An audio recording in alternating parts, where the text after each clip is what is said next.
Começa agora o programa Ensino Superior. No estúdio da Univesp TV, Ederson Graneto e Rodrigo Simon entrevistam especialistas sobre o ensino superior no Brasil e no mundo. Depois de anos de tramitação, o Congresso aprovou finalmente, a presidente Dilma Rousseff sancionou a lei que destina metade das vagas em universidades federais para estudantes que vêm de escolas públicas. Bom, ao sancionar a chamada Lei das Cotas Sociais, a presidente disse que o governo tem o desafio de democratizar a universidade e manter a qualidade do ensino. Para avaliar se é possível vencer esse desafio, nós convidamos dois professores da Universidade Estadual de Campinas para conversar com a gente. A Ângela Soligo, que ela é da Faculdade de Educação, e o Leandro Tesser, que é assessor da reitoria, mas que já coordenou a comissão permanente para os vestibulares, a Convest.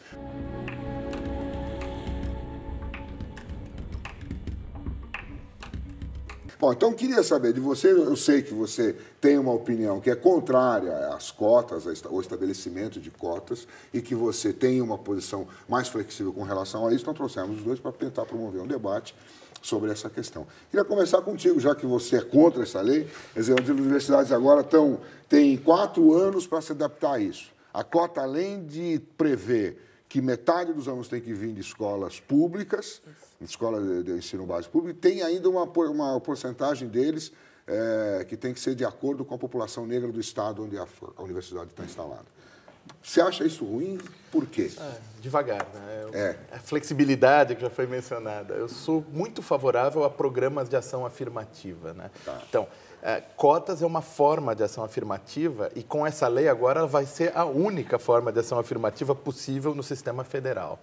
Então, o que me desagradou muito desde o início da tramitação dessa lei é você fazer uma lei centralizada, impondo a todas as instituições federais do Brasil a mesma forma de ação afirmativa e uma forma de ação afirmativa que a gente pode discutir mais adiante, que viola 2 preceitos importantes para as universidades. Um que é a autonomia universitária, quer dizer, as universidades poderem decidir como que elas admitem seus estudantes, e o outro é o mérito acadêmico. Quer dizer, quando você determina que 50% das vagas têm que ser destinadas para a escola pública, você está fazendo isso independente da demanda da escola pública pela universidade pública, que por vários motivos, na Unicamp, por exemplo, nunca passou de 30%, 32% do percentual dos candidatos vindo de escola pública. Quando você determina que 50% dos matriculados vão ter que vir da escola pública, você está, de alguma forma, violando esse princípio do mérito que é tão importante no universo universitário. Mas perguntar aqui, eles vão ter que fazer o vestibular.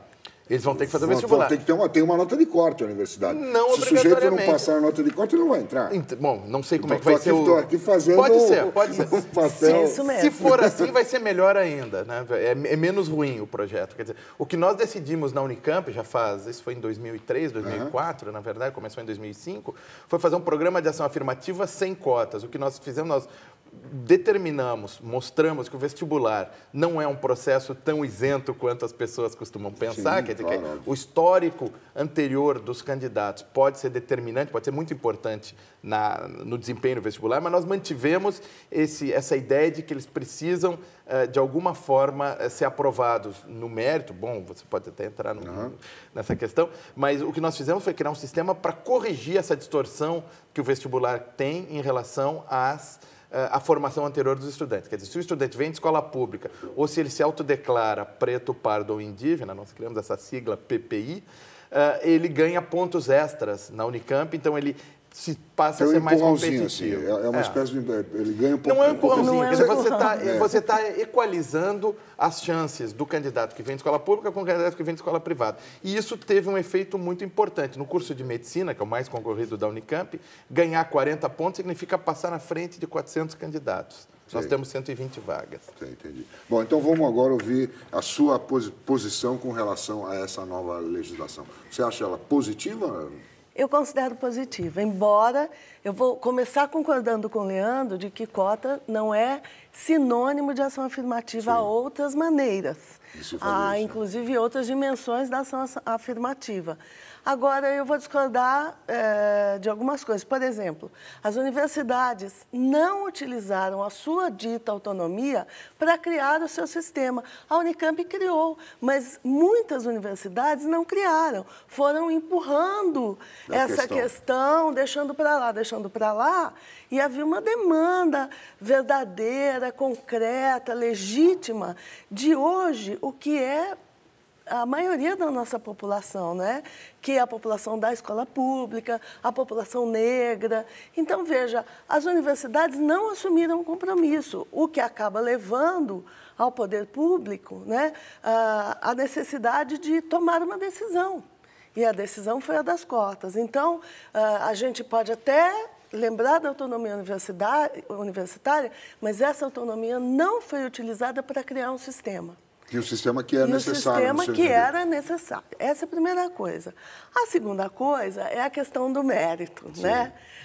O mérito individual. Eu acho que a gente precisa lembrar, primeiro, que o vestibular não é um sistema justo de seleção. O vestibular, historicamente, é um sistema de exclusão. Então, a gente tem que pensar também o que mérito é este, não é? Por que são, em geral, as elites ou as pessoas economicamente privilegiadas que chegam para a universidade pública? Por mérito só? Não. Né? Há um conjunto de condições de vida, de existência, de necessidade de sobrevivência, de acesso aos bens culturais que fazem diferença. Então, esses alunos que estão fora da universidade, eles não estão por falta de capacidade, eles estão por falta das condições exigidas para o acesso. Portanto, a questão não é o mérito, a questão é o sistema. A correção é no sistema. A gente não pode falar em mérito absoluto diante da extrema desigualdade que caracteriza o Brasil. Então, teria que ser uma alteração anterior, que precede o vestibular. Na verdade, é uma alteração anterior. Você cria ação afirmativa exatamente porque você precisa corrigir de forma mais imediata algo que historicamente vem sendo incorreto. Eu sei que as pessoas dizem corretamente que precisa melhorar a educação básica, eu concordo com isso, mas nós dizemos isso faz mais de 60 anos e a educação básica não melhora. Então, você tem que criar uma medida que é um tratamento de choque. A ação afirmativa é, de certa forma, um tratamento de choque, porque, inclusive, você cria demanda para a educação básica. Então, tem uma questão que está sendo colocada aí, que é assim, a universidade vai perder com isso. Né? Eu queria colocar essa questão aqui, se a universidade vai perder cérebro, vai perder inteligência, vai perder qualidade. Né? Aí eu coloco o seguinte, a própria Unicamp já fez aí, já tem lá um estudo de como vão os rapazes que vêm do ensino público, né? Como é que é? Participei desse estudo também. Então, exatamente. Não, mas aí, cuidado. Eu acho que na Unicamp o resultado é justamente o contrário. Nós ganhamos com o programa de ação afirmativa. Mas, olha bem, na Unicamp o que a gente fez foi corrigir esse processo de mérito, de seleção, que eu também acho que não é uma medida de mérito. Mas a gente conseguiu corrigir esse processo de seleção, fazendo com que gente muito talentosa, que não conseguia entrar por causa do processo, entrasse. Mas isso é diferente de você dizer, não, a partir de agora 50% das vagas estão na escola pública, 50% das vagas estão na escola privada. Quer dizer, o risco que você corre é atropelar um pouco esse processo. Quer dizer, tem um exemplo que é muito bom. Na Unicamp, nós mostramos que em mais da metade dos cursos, o pessoal que vem de escola pública acaba tendo um desempenho acadêmico, de novo, uma medida de mérito, melhor do que o pessoal que vem das escolas privadas. Em metade dos cursos isso é verdade. E cursos muito concorridos. Quanto por todos eles, não? Não. Em pelo menos metade dos cursos, um pouquinho mais da metade dos cursos, o desempenho dos estudantes de escola pública, nem todos eles dependeram da ação afirmativa para entrar. Claro. Mas se você pega as médias deles, eles têm um desempenho melhor depois de um ano na universidade do que o pessoal de escola privada.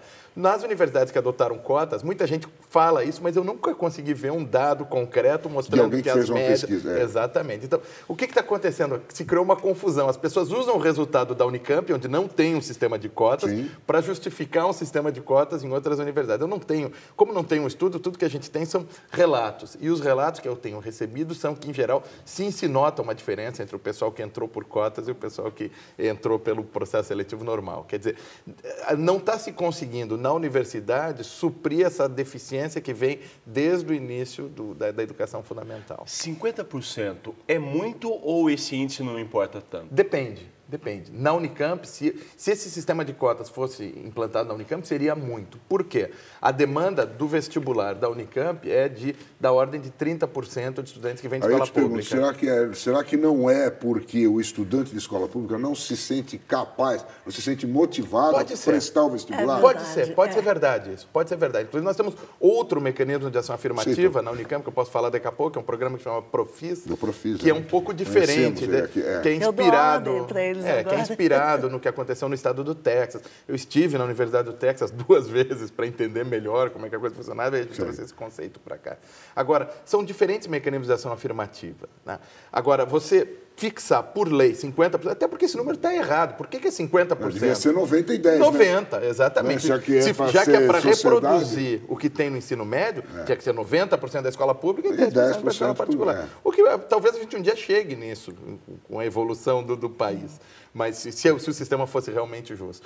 Mas tem que entender que também nem todo mundo quer sair para ensino superior, é que aqui no Brasil também ensino superior virou um símbolo de status social e de salário. Isso é no planeta, né, professor? Não obrigatoriamente. Justamente nos Estados Unidos, onde metade da população vai para o ensino superior, tem muita gente que decide não ir para o ensino superior. Mas, por exemplo, nos países que a gente está falando assim, que são o top do top, Coreia, tal, esses caras, mas eles vão para China. Eles vão para ensino superior e não obrigatoriamente para ensino universitário. A inclusão social nesses países não é feita nas universidades de pesquisa, é feita no sistema de ensino superior profissionalizante, que é outra conversa. Então, mas veja, a gente tem que entender o contexto brasileiro, porque às vezes a gente usa outros países como referência que tem uma outra experiência. Imprópria, de uma maneira imprópria. Por exemplo, no Brasil, o trabalho não qualificado, entre aspas, o trabalho de quem não tem um diploma, é um trabalho pouco valorizado, né, em termos salariais, inclusive. Então, veja, as pessoas precisam ir para a universidade para poder sonhar em mudar a sua vida. Isso é a nossa realidade. Não é? E cada vez mais a exigência por uma formação superior está presente, até em profissões que não necessariamente necessitariam. Então, veja, as pessoas precisam ir para a universidade. Não é só uma questão de desejo, é uma questão de necessidade. Essa é uma questão. Eu acho que tem uma outra... Eu acho que essas avaliações dos programas, realmente, elas precisam ser melhores. Nós ainda temos pouco dados do sistema, mas quando se diz assim, há uma diferença entre o aluno cotista e o não cotista, onde tem cota, não se avaliou o valor da diferença também, não é? Tem diferença para melhor e para pior. Nem toda diferença é para pior. Não é? Então, em outras experiências, em outras universidades, também se constata um maior envolvimento do aluno cotista, o que dá uma qualidade maior ao seu desempenho. Então, não se pode generalizar. O que é importante a gente perceber é que quando as pessoas dizem vai piorar o nível das universidades, isso é uma frase que o que está por trás disto é um preconceito. É a ideia de que porque o sujeito é pobre, porque o sujeito é negro, indígena, ou é de uma população do campo, ele é menos capaz. Não é? Essa é a questão. O que está por trás é um preconceito. Né? O sujeito está naquela condição pelas condições de vida e educação que ele recebeu. Não porque ele é menos capaz. Então, essa pressuposição da menor capacidade é que é equivocada. E aí as nossas experiências de educação, de formação superior com essas pessoas, elas têm sido muito positivas. Eu sou professora neste semestre dos alunos do nosso programa do Profis. E eu vou dizer, há tempos eu não recebo tão bons alunos na graduação. Gente dedicada, né? leem, são comprometidos, eles querem discutir, eles querem estar na sala de aula até o último minuto da aula. Deixa eu te interromper. O pessoal do Profissa é o melhor no Enem de cada escola pública da região de Campinas. Só para as pessoas entenderem, o Profis, vamos explicar um pouquinho aqui que é o Profis, já que estamos falando dele. O Profis é um programa da Universidade Estadual de Campinas que vai buscar alunos de escolas públicas, os melhores de cada escola, que eles não competem entre escolas. Exatamente. Pega os melhores do Enem de cada, os melhores resultados, e leva para a Unicamp. Ali ele faz um programa, tipo um estágio, uma formação geral, 2 anos de formação de 2 anos, e aí ele pode ter acesso à universidade já determinados... tem vagas em alguns cursos exatamente, da Unicamp, determinados cursos. Mas veja que ser o melhor em certas escolas em Campinas não é muita coisa. E não levaria esse aluno para a universidade pública se o sistema fosse o vestibular.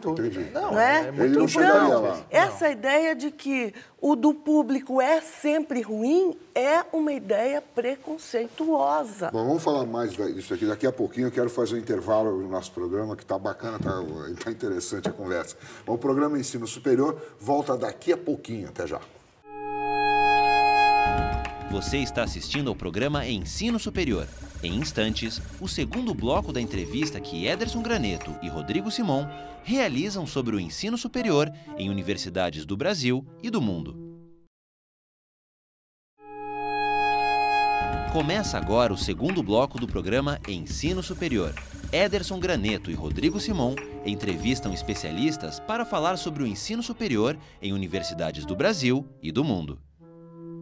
Muito bem, estamos de volta com o programa Ensino Superior, que hoje debate a nova lei que obriga as universidades públicas federais a destinar metade de suas vagas às pessoas que vêm de escolas públicas e têm ascendência negra. Bem, nós não falamos ainda sobre a questão da raça, né?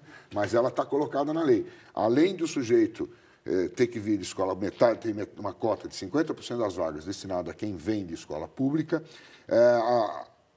há uma população negra que será beneficiada de acordo com a população do Estado. Sei lá, na Bahia vai ser maior que em Santa Catarina, mas há aí uma cota também de raça. Eu queria que vocês falassem um pouquinho sobre isso. Você acha justa essa cota sobre raça? Por quê? Eu acho justa e necessária. Eu não vou chamar de cota racial, porque a gente já sabe biologicamente que raça não existe, não é? Só existe uma, no caso dos humanos. Mas eu vou chamar de cotas racializadas. O que existe é um preconceito, um racismo antigo, né? E o racismo, ele está na origem da ideia de raça, não o contrário. Não é? Então, existe um racismo antigo. E esse racismo antigo colocou essa população negra em condições de desigualdade historicamente.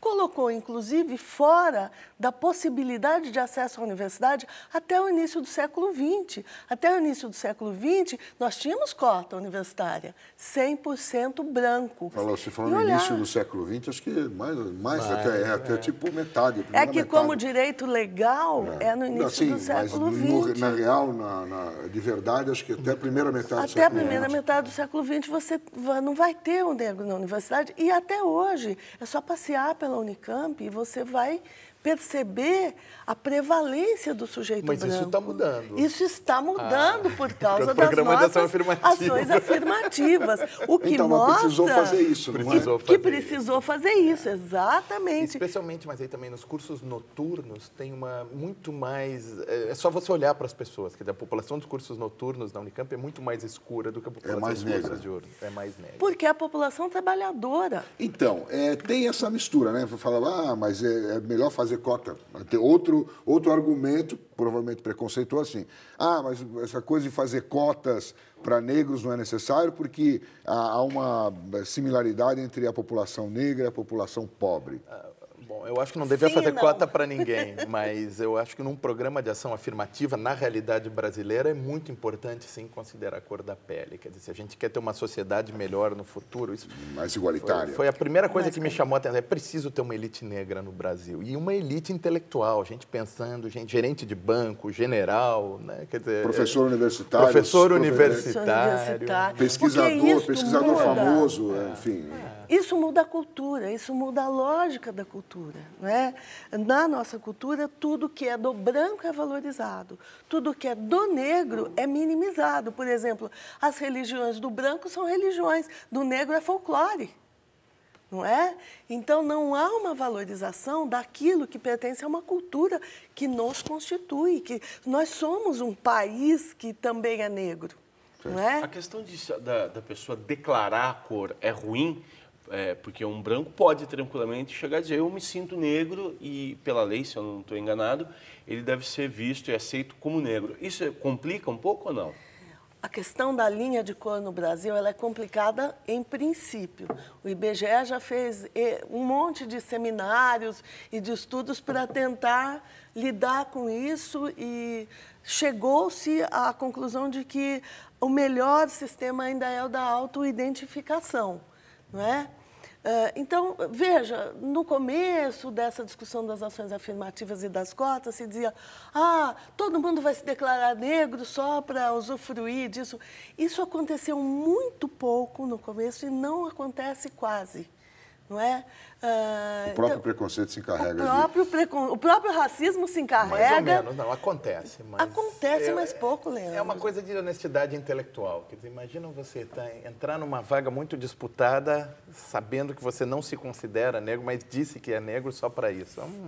É uma coisa, eu ainda acredito um pouco na honestidade das pessoas. Né? Pô, você vai carregar isso pro resto da vida, Você vai carregar isso pro resto da vida. E veja, onde o racismo está presente, e o Brasil é um país racista, carregar isso para o resto da vida é carregar um estigma, é uma marca que inferioriza. Então, isso impede, inclusive, as pessoas de serem desonestas nesse momento, né? Então, nós temos que entender isso também. A questão, para além do mérito, a lei, como ela foi formulada e quem já olhou os projetos, ela é mal feita? No começo do programa, em 1 minuto, já surgiu uma dúvida aqui sobre nota de corte. A lei foi bem feita ou é um apanhado que apesar da importância, é mal elaborado? Um catadão, mexidão. Olha, quando se acompanha as leis, eu tenho acompanhado os projetos de lei, para cada assunto você tem um conjunto enorme de projetos de leis e que concorrem, têm ideias. Então, construir uma lei em cima de um conjunto de projetos que nem sempre são coerentes um com o outro, não é fácil, tá? Eu acho que a lei seguiu uma lógica, que é a lógica da necessidade, a lógica da presença do contingente negro, da necessidade da presença do aluno de escola pública, ela seguiu uma lógica. E ela é coerente, não é? A gente fala, mas por que cota? Eu vou dizer uma coisa, por que não cota? Claro que os 50% é arbitrário. E qualquer índice é relativamente arbitrário. 50% no Nordeste é pouco. Em Santa Catarina pode ser muito, pensando no contingente negro. Mas, veja, é a tentativa de construir uma política que vai ser avaliada, que vai ser acompanhada, está correto? Não é assim, vai ser isso para sempre. Mas era necessário instituir alguma coisa. Eu discordo frontalmente disso. Eu acho que a lei está equivocada. Ela foi elaborada por gente que conhece pouco o universo universitário e conhece pouco o universo de ensino superior. É curioso, né? No Senado teve uma voz contrária à lei. E só. Uma única. Né? Uma única. Então, quer dizer, parece que isso aí é meio quase unânime entre os senadores. Mas eu acho que eles não sabem como é que funciona o universo da universidade, que é muito diferente do universo da política. Essa história de meritocracia que a gente fala, quer dizer, as estruturas na universidade são feitas pelo mérito, quer dizer, você é avaliado constantemente, você aparece pelos seus resultados. Né? E eu acho que ela está atropelando toda a discussão interna, faz de conta que o problema está resolvido. Então, agora não importa quão ruim seja o ensino fundamental ou médio, eu garanto que metade das vagas das federais vão ser ocupadas por egressos do ensino público fundamental ou médio. Eu acho que é uma solução muito fácil, é a solução de quem não quer pensar. Dizer, então resolvemos, vamos fazer uma cota. Quer dizer, seria muito mais interessante trazer essa... E outra coisa, termina o debate aí, quer dizer, está resolvido, uma lei, tem que ser assim. Então, na Unicamp, o que aconteceu, e essa experiência foi muito interessante, porque eu estou envolvido nela desde o início, foi muito importante o debate, quer dizer, trazer esse tipo de discussão. A gente começa a falar, a gente começa a pensar, criar conceitos como a importância da diversidade dentro da universidade. universidade, como é importante a gente trazer coisas diferentes para dentro. Por isso que a universidade ganha também com o programa de ação afirmativa. Eu acho que o que eu gostaria que tivesse numa lei é dizer, olha, o nosso objetivo é ter 50%, 50%, 90%, 90%. O nosso objetivo é ter tantos por cento dos estudantes do ensino superior público vindo de escola pública. Isso é uma coisa mais igualitária, vamos dizer assim. O que seja, mas deixar que as universidades encontrem as soluções e premiar nababescamente as universidades que fazem isso. Quer dizer, você cria programas em que, se você tiver alcançar a meta que eu quero, se você quiser fazer cota, faz cota, se você quiser fazer... Encontre o seu caminho, quer dizer, convida as universidades a pensar. Você recompensa elas com dinheiro, com financiamentos, com os valores que as universidades têm, valores acadêmicos. Eu acho que isso teria um efeito muito mais efetivo até para toda a sociedade. Mas, Leandro, tem um problema. Eu acho até que você tem razão em tese, tá? E acho que a Unicamp, ela cumpriu isso. Acontece que essa discussão, ela vem desde 1993. Ela não é nova. E a realidade é que as universidades foram silenciando, elas foram se abstendo de fazer essa discussão que você está falando. Não, mas para um pouquinho. Se o governo faz uma política de que ele... Isso aconteceu com o REUNE, o Programa de Expansão, de Reestruturação e Expansão das Universidades Federais. O governo disse, olha, aumenta o seu orçamento se você aumentar o número de vagas, chegar a um certo número de alunos por docente e chegar a um certo percentual de formação. Todas as federais aderiram a isso. Então, mas você está dizendo, de uma medida que é semelhante à que foi tomada agora. O REUNE não foi discutido democraticamente, ele foi jogado no colo das universidades federais e dito, para ter dinheiro, vocês vão ter que fazer desse jeito. Elas podiam não aderir a uma universidade, que não quer dizer... Leandro, a mesma coisa acontece com... é relativo. Mas a mesma coisa acontece com a ação afirmativa, quer dizer, não foi imposto para as universidades qual seria o caminho, tanto é que tem uma diversidade de caminhos das federais com o REUNE. Esse tipo de atitude é muito diferente de ter uma lei determinando que o ingresso nas universidades federais tem que ser assim, assim, assado. Era pior, não vai ser vetado uma parte da lei. Você se bate com a autonomia da universidade, exatamente. É isso? Eu acho que é isso que faz da universidade a universidade. É por isso que é um lugar onde a gente pode desenvolver ideias novas e coisas novas, porque a gente tem autonomia. Nós estamos aqui testemunhando um crescimento muito grande da classe média. Eu fico pensando se essa imposição de 50% pode ser injusta com o estudante, que é classe média e que, de alguma maneira, a família consegue pagar a ele uma escola particular, quando sobra para ele 50% das vagas a serem disputadas. Essa lei pode ser injusta com esse tipo de estudante? Injusto é uma palavra meio forte, né? Mas certamente ela não vai estar favorecendo o cara. Agora, eu estou achando, a minha previsão, é que o que vai acontecer vai ter uma profusão de cursinho preparatório, em vez de ser 1 ano, meio ano, vai ser 3 anos. Quer dizer, matricule seu aluno na escola pública, garantindo metade das vagas assim, e deixa que eu preparo ele cobrando. Então, ele faz as duas escolas? Isso é óbvio. O que eu acho que a gente... E aí eu acho que a sociedade tem que assumir o seu papel de controle da política, né? Porque esse é o nosso papel. A gente acha que nós não temos nada a ver com isso, mas nós temos. Qual é o movimento que a gente tem que fazer, inclusive de cobrar isso no Ministério da Educação, né? É que haja, sim, um acompanhamento do processo, que todas as considerações de natureza acadêmica estejam presentes. A questão do mérito, ela está presente, porque o veículo de ingresso nas cotas ainda é o vestibular. Então, ninguém está matando a ideia do mérito. O vestibular é o Enem, né? Que agora é o Enem, mas que também é uma forma classificatória. Tem um mérito ali faz parte de uma política e tem um mérito envolvido. Então, há necessidade de construir agora essa política, acompanhar as universidades de fazerem funcionar bem e não fazerem funcionar mal para dizer que é ruim, não é? Agora é o compromisso da universidade de fazer funcionar bem. E nós de exercemos o controle, inclusive porque um dos efeitos disso deve ser a demanda de que melhore a educação básica. Olha, a escola pública agora terá a chance de colocar um percentual maior de alunos na Universidade Federal, na Universidade Pública. Então, qual é A obrigação da escola pública é de fazer esse preparo. Então, qual é o papel do médico? Eu percebo isso, quer dizer, ao contrário, está resolvido o problema da escola pública. Já se garantiu 50% Leandro, das vagas para ela. Não está resolvido, porque tem muito mais estudantes do que esses 50%. Concordo. Não está resolvido. São 85% dos alunos de ensino médio que estão na pública. 85 é mais que 50, isso é aritmético, né? Aqui no estado de São Paulo é quase 90. Aqui em São Paulo é quase 90. Então, não está resolvido, Leandro. E é importante, agora, você pode demandar mais fortemente isso do ensino médio. O que é que vocês vão fazer no ensino médio? O que é que o MEC vai fazer para implementar melhorias no ensino médio, para preparar melhor esse aluno? E isso vai implicar maior cobrança na educação básica. Então, é um efeito cascata, um efeito contrário, Leandro. É possível. Então, vamos lá, vamos aguardar esse tempo aí e ver o que vai acontecer. Obrigado pela presença de vocês aqui no nosso programa. O programa Ensino Superior termina aqui. Até o nosso próximo encontro. Você está assistindo ao programa Ensino Superior. Em instantes, o segundo bloco da entrevista que Ederson Graneto e Rodrigo Simon realizam sobre o ensino superior em universidades do Brasil e do mundo.